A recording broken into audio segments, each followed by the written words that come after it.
अस्सलाम नाज़रीन, उम्मीद आप खैर खैरियत से होंगे।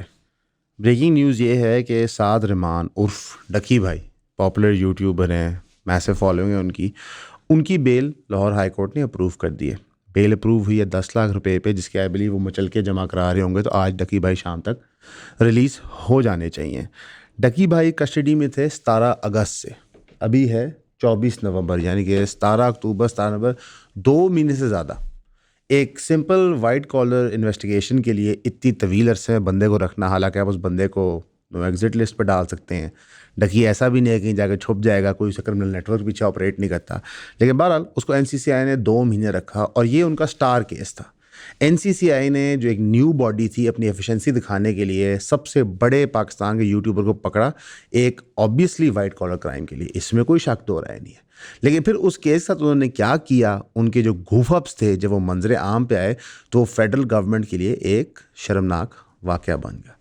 इस गूफअप को एक्सपोज करने में सबसे बड़ा किरदार था डकी भाई की बीवी का और डकी भाई के भाई का, यानी कि हम बात करें अरूब जतोई की और उनके भाई ज़िया के, जिन्होंने ना सिर्फ केस को परसू किया बल्कि जो लोग उनसे रिश्ते मांग रहे थे उनको भी एक्सपोज किया। उस एक्सपोजे की वजह से लाइट में आया कि एनसीसीआईए कितना करप्ट है और उनकी जो प्री डिसेसिंग बॉडी थी एफआईए वो कितनी करप्ट है, वो किस लेवल तक हरासमेंट पे जाते हैं। अब डकी भाई बाहर आएंगे, वो कोई पब्लिक स्टेटमेंट बनाते हैं नहीं बनाते, वीलॉग बनाते हैं नहीं बनाते, ये सवालों के वो जवाब दे देंगे। पर एनसीसीआईए एक कॉलोसल, मैं समझता हूँ, गूफअप था फेडरल गवर्नमेंट का। एंड लेट्स सी जो एक्चुअल क्राइम थी, promoting of binary trading apps, जो वर्चुअली बैटिंग ऐप्स होती हैं, उस केस का क्या कंक्लूजन निकलता है। बिकॉज अगर इस एनसीसीआई का जो मिस्टेक है, इसके तहत डकी बाई gets away scot free, he doesn't have to pay for the crime he committed, तो ये ग्रीन सिग्नल होगा हर स्कैमर के लिए पाकिस्तान में कि जनाब आप फ्रॉड करें, एनसीसीआई इतना फारग अदारा है, वो आप कर ही कुछ नहीं सकता। अब ये स्टोरी आपको क्यों बता रहे हैं कि उसके साथ एक सेकंड स्टोरी अटैच्ड है। वो क्या है, हमने आपको बताया था कि पंजाब गवर्नमेंट एक साइबर सिक्योरिटी टाइप चीज़ बना रही है जहाँ पे वो मॉनिटर करेगी कि आप क्या देख रहे हैं, क्या कर रहे हैं, ट्वीट क्या कर रहे हैं, इन्फॉर्मेशन कैसे कंज्यूम करें, बिकॉज मिस इन्फॉर्मेशन बहुत ज़्यादा है। फेडरल गवर्नमेंट ने फैसला किया कि ये फेडरल लेवल पे होना चाहिए, यानी कि जो पंजाब का एक आइडिया था वो फेडरल गवर्नमेंट मेन पे लेगी है। ये वो क्यों कह रही है, ये वो इसलिए कह रही है, वो कह रही है कि जो हमें इंडिया से थ्रेट है, जो ओडीजीसीएल के ऊपर थ्रेट हुआ था, इसके तहत हमें एक लार्ज सिक्योरिटी फोर्स चाहिए जो बेसिकली मॉनिटरिंग करे। यानी कि फायरवॉल आपने इंस्टॉल कर दिया, अब उस फायरवॉल को इंस्टॉल करके मॉनिटर करने के लिए आपको अलग टीम चाहिए। यानी कि वर्चुअली कोई भी ऐसा रूम सरकार नहीं छोड़ना चाहती जहाँ पे आप इजहार राय कर सकें, जहाँ पे आप बात कर सकें। सदाम हुसैन की रजीम के अंदर अक्सर कहा जाता था कि 2 भाई बंद कमरे में बैठ के भी मशवरा नहीं करते कि कोई पता नहीं कौन बातें पार्टी को शिकायत लगा दे। ये लेवल ऑफ फियर आप लोगों के दिमाग में डालना चाह रहे हैं। क्यों? क्योंकि बुनियादी तौर पे इनके पास पाकिस्तान के फ्यूचर का कोई मैप नहीं है, कोई आइडिया नहीं इन्होंने क्या करना है, और जिस लेवल पे ये करप्शन लेके जा रहे हैं एज एक्सपोज्ड बाय आईएमएफ, लग ये रहा है कि डिसेंट बर्दाश्त नहीं की जाएगी।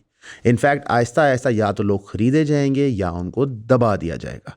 जब तक हम ये काम कर सकते हैं, हम आपको कुरानी मानी एक सच्चे तरीके से ये काम करते दिखेंगे, वरना शायद हम भी राशिद लतीफ़ साहब की तरह माफ़िया मांग रहे हो। अब राशिद लतीफ़ साहब बड़े मशहूर क्रिकेटर हैं, एक रिलेटिवली ईमानदार आदमी हैं, पीसीबी के अंदर बाहर भी रह चुके हैं। उन्होंने क्रिटिसाइज़ किया कि रिजवान को कैप्टनसी से इसलिए हटाया गया था कि वो फ़लस्तीन को सपोर्ट करता था, मीनिंग कि PCB, I Mohsin Naqvi and federal government शायद फ़लस्तीन कॉज में सिंसियर नहीं है। ये कोई इतनी वाइल्ड स्टेटमेंट नहीं है। अगर हम फैक्ट्स को ऑब्जर्व करें, हमारी सरकार ने फ़लस्तीन के साथ क्या की है, हम इस स्टोरी के बाद उस पर आएंगे इंशाल्लाह, तो ये कोई सरप्राइजिंग बात नहीं है।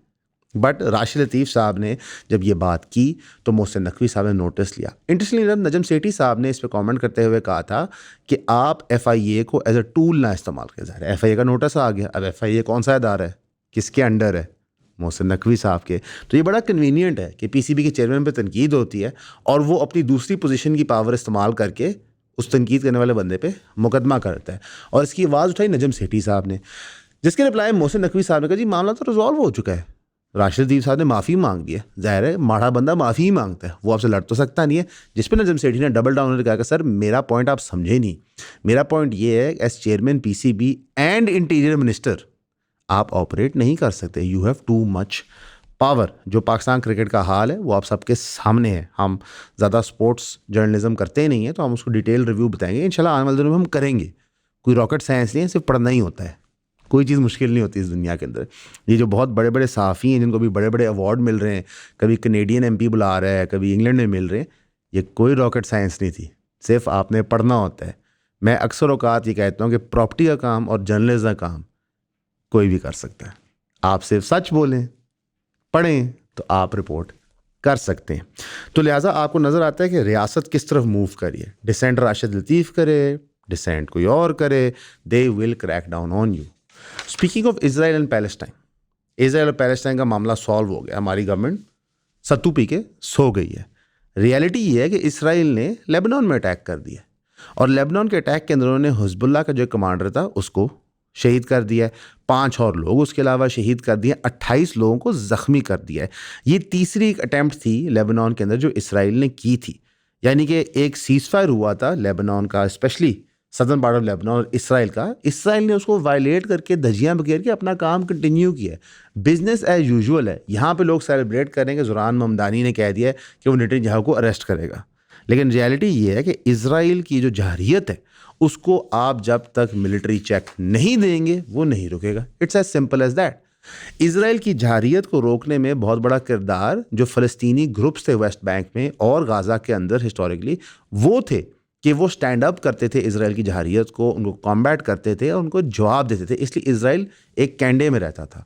जो न्यू सोल्यूशन प्रपोज है यूएन से, जिसको पाकिस्तान ने सपोर्ट करके पास करवाया, उसमें वर्चुअली गाज़ा के लोग डिफेंसलेस रह जाएंगे, और जो इंटरनेशनल फोर्स वहाँ पे आएगी वो एक्चुअली इसराइल के इंटरेस्ट को प्रोटेक्ट करने के लिए आएगी। इवन जो वर्डिंग है उस 20-21 पॉइंट एजेंडा की, वो भी यही सजेस्ट करती है। वैसे speaking of Gaza seize fire, 44 days हो गए हैं ट्रंप के 3000 साल के एवरलास्टिंग सीज़ फायर को। उसके अंदर 497 टाइम्स इसराइल ने वायलेशन की है। 342 सिविलियंस को शहीद कर देगा, जिसमें से ज़्यादातर बच्चे, ख़वातीन और बूढ़े थे। इसराइल फुली इस वक्त गाज़ा के अंदर जेनोसाइड कंटिन्यू कर रहा है। Food disparity, food shortages, trucks रोकना, हेल्थ केयर डिनाई करना, ये सब कुछ हो रहा है। और बकौल पाकिस्तान गवर्नमेंट के सब ठीक है, सत्तू पी के सब छोड़ दो। सिर्फ सैटरडे वाले दिन, जो सैटरडे गुजरा है, इसराइल ने बाकायदा एयर स्ट्राइक से के 24 फ़लस्तीनियों को शहीद कर दिया था। और 24 फ़लस्तीनियों के एवज उन्होंने कहा क्योंकि हमने 5 हमास के फाइटर्स सपोजिटली शहीद कर दिए, तो लिहाजा बाकी लोगों की मौत जस्टिफाई होगी। हमास ने खुल खुला कर सामने है कह दिया कि ये सीज़ फायर सिर्फ नाम का है, यानी कि हमास ने दिखा दिया है कि वो बैक डाउन करने को विलिंग नहीं है। तो आपकी सरकार को तो परवाह है कोई नहीं, इंटरनेशनली भी किसी को इतनी परवाह है नहीं, और लोगों का कत्लेआम जारी है। पाकिस्तान के अंदर ऑपोजिशन हो या इंटरनेशनल लेवल पे ऑपोजिशन हो, जिसके पास ताकत है वो दिन दिहाड़े बंदे मार रहा है। बंदे मारने के अलावा वैसे हमारी सरकार और काम भी करती है, वो इलेक्शंस भी करवाती है। अभी रिसेंटली इतवार दिन बाई इलेक्शन हुए होंगे, आपको नहीं पता चला होगा, वैसे पता किसी को भी नहीं चला। सारी NA की सीटें और मेजॉरिटी MPs की सीटें PMLN जीत की है। यानी कि एक जमात जो फॉर्म 45 के ऊपर शायद 20 सीटें 2024 में इकट्ठे नहीं कर पाई थी, वो स्वीप कर गई है बाई इलेक्शन। वैसे हिस्टोरिकली बाय द वे जो बंदा इन पावर होता है ना, वो बाई इलेक्शन हार जाता है, बिकॉज 2-1 साल बाद लोग फेडअप होते हैं उनकी पॉलिसी से। लेकिन PMLN ने इतनी अच्छी परफॉर्मेंस दी है, महंगाई इतनी नीचे ले आए हैं, पेट्रोल तो मुफ्त हो गया वर्चुअली, हर घर के बाहर हेल्थ केयर वर्कर खड़ा हुआ है कि सर मैं आपकी सर्विस कैसे कर दूँ, स्मॉग ख़त्म, करप्शन फिनिश्ड, कर्जा मुल्क का उतर गया कि लोगों ने कहा आपका बनता है। अब सिर्फ 2 सीट्स पे PTI ने एचटी इलेक्शन कंटेस्ट किया था, हरीपुर और लाहौर, और एग्जैक्टली वही स्क्रिप्ट फॉलो हुआ था कि रिजल्ट रिपोर्ट होते होते जीते जीते एकदम से रिजल्ट बदल जाते हैं। इस वजह से ECP ने सीख के 45 का फॉर्म दिया ही नहीं था। उन्होंने कहा ये दे के हम फंस जाते हैं। लेकिन इंटरेस्टिंग इनफ PTI की भी कोई इंटेंशन नहीं थी इन सीटों में लड़ने की, उनका भी कोई इतना इंटरेस्ट नहीं था। इनफैक्ट हरीपुर पे जहाँ पे गौर अयूब साहब की बेगम लड़ी थी कि वो नाअहल हो चुके थे, वो भी सॉर्ट ऑफ खामोश हो गए जब मामला गर्म होता है शाम के टाइम, और बाद में उन्होंने कहा कि ये इलेक्शन चोरी हुआ है, धांधलीशुदा है, हम इसको कबूल नहीं करते। But at this point no one cares. आप लोगों की सपोर्ट की वजह से आज हम यहाँ पे हैं, आप लोगों की सपोर्ट की वजह से हम ये कंटेंट बनाते रहते हैं।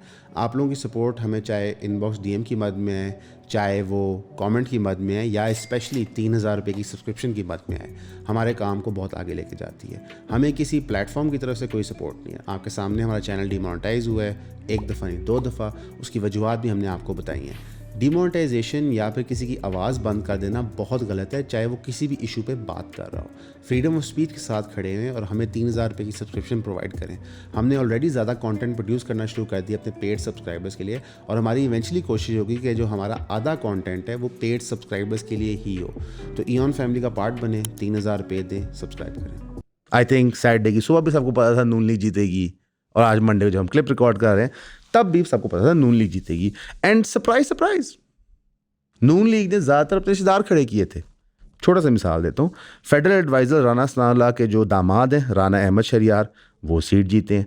स्टेट मिनिस्टर तलाल चौधरी के भाई बिलाल बद्र, वो सीट जीते हैं। फॉर्मर मिनिस्टर मंजर रांझा के बेटे सुल्तान राजा, वो सीट जीते हैं। Former MP colonel Naseem Niazi nephew Ali Haider Niazi साहब जीते हैं। Former minister Akhtar Nawaz Khan son Babar Nawaz, वो जीते हैं। Former minister Raja Raja son Raja Danial, वो जीते हैं। चौधरी तुफैल भट्ट और उसके भाई हनीफ भट्ट साहब भी इलेक्ट हो गए। अता तारड़ के भाई बिलाल तारड़ भी अनअपोज्ड इलेक्ट हो गए।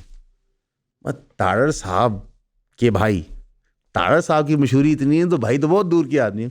तो रियलिटी ये है कि जो हमारा पुराना पाकिस्तान था एक डायनेस्टिक पॉलिटिक्स का, रिवॉर्डिंग दोस्त जो आपको सपोर्ट करते हैं, वही सिस्टम चल रहा है।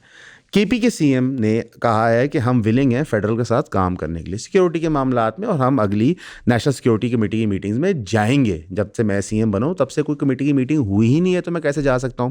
अच्छा, इस सिग्नल को देखते हुए राना सनाउल्लाह ने फिर इन्वाइट किया PTI को डायलॉग के लिए, और उन्होंने कहा नवाज शरीफ तो शुरू से कहता था हमें डायलॉग करना चाहिए। वैसे नवाज शरीफ साहब को डायलॉग करे ना, क्योंकि जब बेनज़ीर नवाज शरीफ साहब ने डायलॉग किया तो दोनों ने एक दूसरे को दस्ती वायलेट किया था, यानी कि चार्टर ऑफ डेमोक्रेसी साइन के दोनों एक दूसरे की वायलेशनों पर निकल के थे। तब तो इमरान खान कहीं भी नहीं था, ठीक है, मंजर-ए-आम पे था भी नहीं। तो ये एक झूठा दगोसला होता है मुझे और आपको बताने के लिए।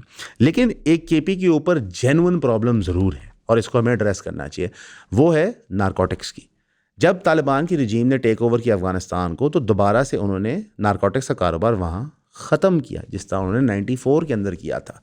अब दुनिया में ग्लोबल सप्लाई तो रिक्वायर्ड है, ये बिलियंस ऑफ डॉलर्स का बिजनेस है।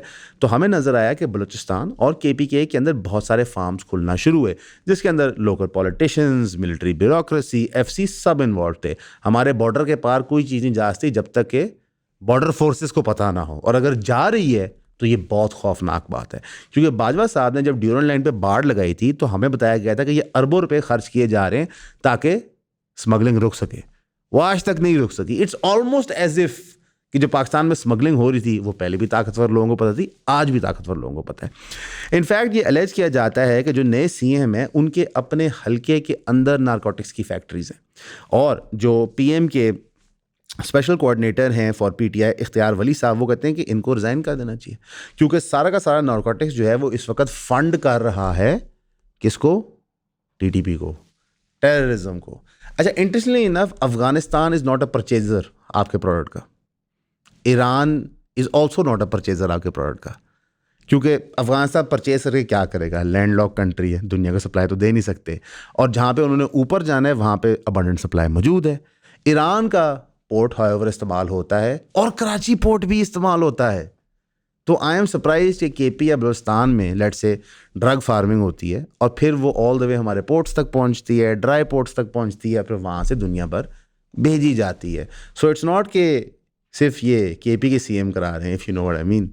इसमें सब इन्वॉल्व होते हैं, जिस तरह इलीगल सिगरेट ट्रेड में सब इन्वॉल्व होते हैं, जिस तरह illegal import of foreign cigarettes में सब इन्वॉल्व होते हैं। ये कोई नई बात नहीं है, लेकिन ऑब्वियसली बिकॉज इस वक्त नूर नज़र PTI नहीं है तो लिहाजा सारा मलबा उनके सर पे आना चाहिए। इंटरेस्टिंग इनफ बलूचिस्तान उतना ही बड़ा प्रोड्यूसर ऑफ नारकोटिक्स है जितना KP है, लेकिन नज़र वहाँ पे नहीं आएगी क्योंकि वहाँ पे तो अपनी ही हुकूमत है। तो अगेन मेरे और आपकी जो जान जाती है एक चीज़ है नारकोटिक्स से, जिससे हमारी नस्लें तबाह हो रही हैं, हमारी यूथ तबाह हो रही है, उसको अगेन एक पॉलिटिकल इशू बना दिया गया। अच्छा, किसी ने एक्शन प्लान नहीं देगा इसको हम रोकेंगे कैसे? Not at all. In fact Poppy fields वहाँ भी एग्जिस्ट करते हैं जहाँ पे आर्मी खुद क्लियर करके इलाके बैठी हुई है, both in KPK and in Balochistan. तो आई थिंक एक इतने बड़े प्रॉब्लम को एक सियासी फुटबॉल ना बनाए, खुदा के वास्ते। आपके पास और बहुत चीज़ें हैं, तोशा खाना, शादी हुई कि नहीं हुई, सहाफ़ी की तौहीन हुई कि नहीं, इन पे आप करें सियासत। लेकिन जो रियल इश्यूज़ हैं, हेल्थ, एजुकेशन, ड्रग्स, ट्रांसपोर्ट, बिजली, महंगाई, प्लीज़ इस पर सियासत ना करें, हमारी जानें बचाएं, क्योंकि हम लोग इसके नीचे दब रहे हैं। अब इस सारे टर्मोइल के अंदर सरकार की पॉपुलैरिटी तो इतनी बढ़ गई है, सारे तज्ज़िया नगार अभी हमें बता रहे हैं। तो सरकार ने ये भी कहा कि हम 28वीं कॉन्स्टिट्यूशनल अमेंडमेंट नहीं ला रहे। Minister of parliamentary affairs doctor Tariq Afzal Chaudhry साहब ने कहा कि ऐसी कोई खबर नहीं है। लॉ मिनिस्टर आजम ताड़ साहब ने कहा हम 28वीं तरमीम पे काम कर ही नहीं रहे। वैसे ताड़ साहब ने ना 26वीं ना 27वीं पे काम किया था, उनको मिली थी, ये तो उन्होंने खुद भी माना था 26वीं की बारी। लेकिन इंटरेस्टिंग इनफ उन्होंने ये बात की आफ्टर राना सनाउल्लाह साहब ने कहा कि जल्द हम 28वीं तरमीम लेके आएंगे। राना सनाउल्लाह साहब ने चिन्योट में जर्नलिस्ट के जवाब में कहा कि प्रपोज्ड अमेंडमेंट है, उन्होंने ये बताया 28वीं में है क्या, फोकस करेगा लोकल गवर्नमेंट्स पे और एनएफसी और हेल्थ रिलेटेड मैटर्स पे। बैरिस्टर जो स्टेट मिनिस्टर ऑफ लॉ हैं बैरिस्टर अदील मलिक साहब, उन्होंने भी कहा कि जनाब 28वीं तरमीम बिल्कुल पॉसिबल है, हम उस पर काम कर रहे हैं। तो आई डोंट अंडरस्टैंड कि PMLN अब खुद ही गवर्नमेंट और अपोजिशन खेल रहे हैं, बिकॉज उन्होंने वर्चुअली सारी पार्टियों को साइडलाइन कर दिया। लाइक TLP ख़त्म, PTI ख़त्म, सारी जमातें ख़त्म, अब वो खुद ही गवर्नमेंट और अपोजिशन खेल रहे होते हैं। लेट्स सी 28वीं तरमीम आती है कि नहीं, आएगी भी तो मैं आप कुछ नहीं कर सकते, नहीं भी आएगी हम तब भी कुछ नहीं कर सकते। लेकिन 28वीं तरमीम की जो पोजिशनिंग है वो एक्चुअली है पार्टीज़ को चेक पर रखने के लिए, पीपल्स पार्टी ज़्यादा ना उछले, वो चुप करके एक हमायती पार्टनर बने।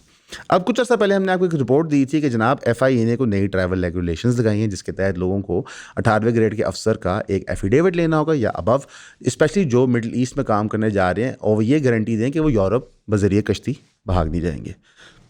इमीडिएटली सब ने कहा ये फेक है, फेक है, फेक है।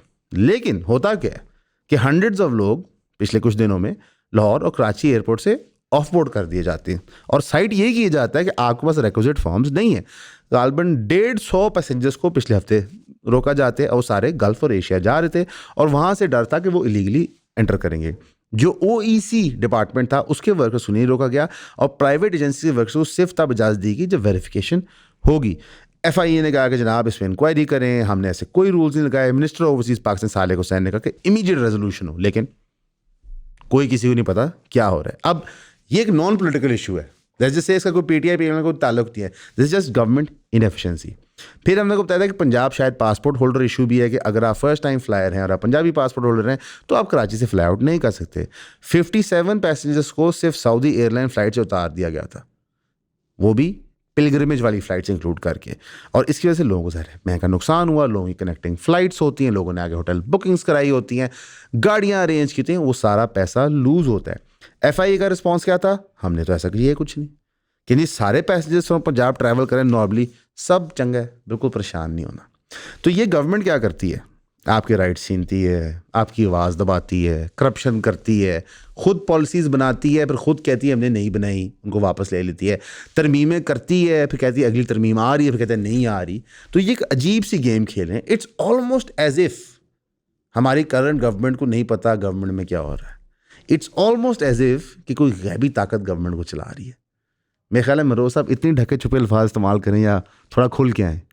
वैसे आज हमारा कैमरामैन सलमान भागा हुआ है, तो आपको पता है कि वो पीछे से स्टोरी कोऑर्डिनेट करें। आज कैमरे के पीछे हमारे पास एक और कैमरामैन, उनका नाम नहीं ले सकते क्योंकि अभी वो डरते हैं, ठीक है। लेकिन मैं ये कहना चाहूँगा ईऑन एक इक्वल अपॉर्चुनिटीज़ प्लेटफॉर्म है, ख़वातीन भी यहाँ काम करती हैं। तो आई थिंक ओवरऑल अगर हम देखें, हाँ जी सॉरी लास्ट खबर, माई मिस्टेक, जमात इस्लामी का जो लाहौर शहर के अंदर एक जलसा था वो अब कंक्लूजन को पहुंच गया है। उसके अंदर उन्होंने कुछ मेजर अनाउंसमेंट्स किए। उन्होंने कहा जी 25 मेजर शहरों में हम एहतजाज करेंगे, जमात इस्लामी किसी और सियासी जमात से अलायंस नहीं बनाएगी। हमारे 2 मेन मुतालबात हैं, एक TLP पे बैन हटाया जाए और दूसरा इमरान खान साहब को रिलीज़ किया जाए। अच्छा, इंटरेस्टिंग इनफ कि अगर आपका मुतालबा ये कि इमरान खान साहब को रिलीज़ किया जाए और TLP को अनबैन किया जाए तो आप उनके साथ अलायंस बना सकते हैं, लेकिन जमात इस्लामी का हम अलायंस नहीं बनाएंगे, विंक विंक, ठीक है। बिकॉज ज़ाहिर है पर्सोना नॉन ग्राटा है PTI और TLP, उनसे अलायंस बना के जमात इस्लामी दहशतगर्द जमात डिक्लेयर होती है जैसे सारी जमातें होती रही हैं। उनका टारगेट ये है कि 5 मिलियन हमने नए मेंबर रिक्रूट करने हैं, 50,000 कम्युनिटी कमेटीज़ बनानी है और कैंडिडेट की selection through parties organisation system होगा। उन्होंने वही बातें की, जनाब डायनेस्टिक पॉलिटिक्स बुरी, ब्यूरोक्रेसी बुरी, वेल ड्रिवन डिसीजंस बुरे, जनरल मॉडल होना चाहिए जहाँ पे कुरान और सुन्नत की टीचिंग्स हो, ग्रासरूट लेवल्स इंगेजमेंट हो, इलेक्टेड रिप्रेजेंटेटिव हो। साथ ही उन्होंने एक और बात की और ये थोड़ी सी इंटरेस्टिंग बात थी कि इंडिपेंडेंट फॉरेन पॉलिसी होनी चाहिए free from US influence, Kashmir और Palestine non negotiable red line solution. और उन्होंने पॉइंट ब्लैंक कहा कि हम 2 स्टेट सोल्यूशन को मानते ही नहीं है फ़लस्तीन में। अच्छा, इंटरेस्टिंगली जमात इस्लामी ने ये मौक़िफ़ ले लिया है, और ये वैसे उसका हमेशा से मौक़िफ़ था, गलत बयानी कहेंगे ले लिया, तो फिर मेरा तो ख्याल है कि उनको सरकार गिरानी चाहिए, क्योंकि इस सरकार ने 2 स्टेट सोल्यूशन तो एक्सेप्ट कर लिया। तो होता क्या है कि सरकार को कौन पसंद आता है? सरकार को वो लोग पसंद आते हैं जो एक लिमिट में रह के एहतजाज करें, जो एक लिमिट में रह के ऑपोजिशन खेलें। कोई अगर एक्चुअल आज़ादी मांग ले, खुदा ना खास्ता, लाइक BYC, वो नहीं पसंद आते। लेकिन कोई जो आपके साथ मुज़ाकरात में भी हो, बैकडोर चैनल्स में भी हो, वो आपको पसंद आ जाता है। इन कंक्लूजन, डकी भाई रिलीज़ हो रहे हैं, NCCI फेल कर गई, एक नई मॉनिटरिंग बॉडी बन रही है जो आप सब पे, मेरे पे भी नज़र रखेगी। उसी के साथ साथ सरकार एक अजीब फ्रेंडली नॉन फ्रेंडली ऑपोजिशन खेल रही है 28वीं तरमीम को लेके। हालांकि सर आप लेके आए मुल्क आपका, हम आप गुलाम हैं, बेफिक्र हो जाएं। मुल्क में कोई इतनी ख़ास इकनॉमिक डेवलपमेंट तो हुई नहीं, बल्कि इकनॉमिक डेवलपमेंट के नाम पे जो IMF ने आपको पर्चा दिया है वो पढ़ें तो आपका शर्म से सर झुक जाता है। हमारे लिए दुआ कीजिएगा, हम आपके लिए भी करेंगे। हमेशा की तरह आपका सुनने का शुक्रिया।